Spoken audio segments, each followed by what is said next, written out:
So how do you feel about that impact that you're making for people like me who are kind of geeky nerds to actually sit down and be introspective about what they're doing? Is that a value to you? What is rewarding is to hear people that the philosophies and the content shared on Valuetainment help them get clear on a decision they had to make. It's very, very rewarding.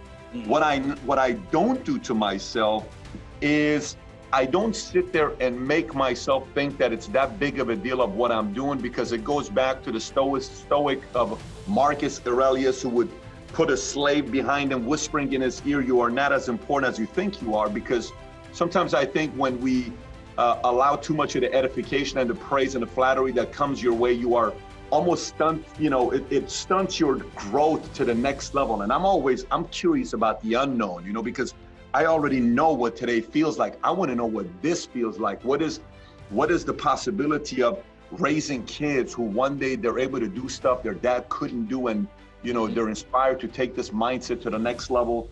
I'm always curious about the unknown. So in one way, very rewarding. On the other side, I also don't put a lot of, I don't wake up and say, oh my gosh, I need more of it. Yeah, that's simply because I'm curious about the next level. Mm-hmm.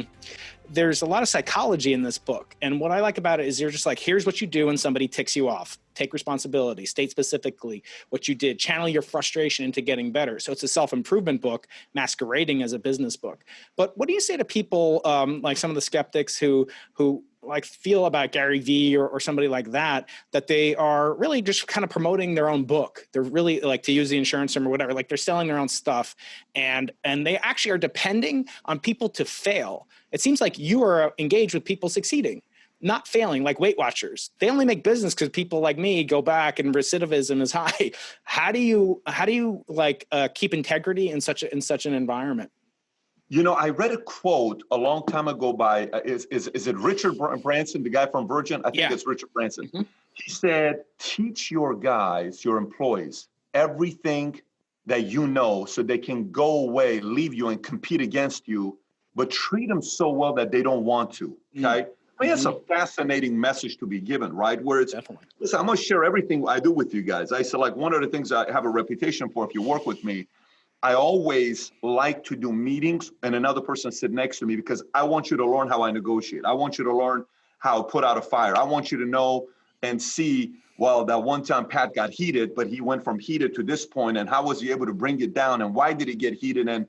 But he's done this 7 different times and it's always worked out well. And what happened there? How is it that two personalities get heated and then they end up becoming friends and do business together for a long time? And, he realizes what area he has to say, that was my bad, we'll fix it. And the other area puts the pressure on the other person, because it's an element of shadowing and learning from somebody else on what to do and what not to do. If you were not going to go to college, but you're going to create Bet David University, what would you offer? What would you teach the students there that they would need to know and could uniquely learn from you?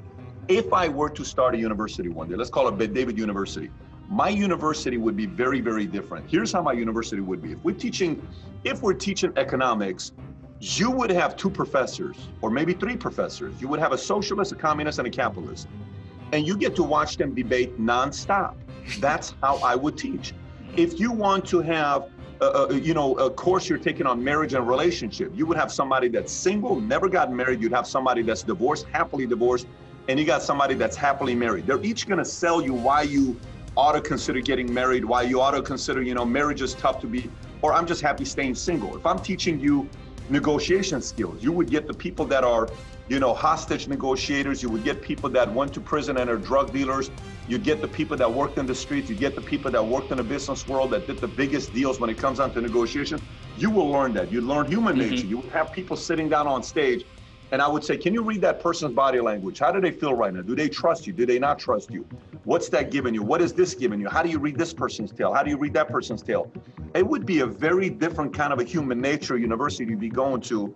And then, of course, we would have the courses to teach, but it wouldn't be about, oh, I got a 4-year degree from Bet David University. Right. It would be more closer to an academy, a military toughness, mental, emotional toughness type of an academy. When you come out of there being the future governor, president, CEOs, disruptors of the world. And things that you gravitate towards like a magnetic field.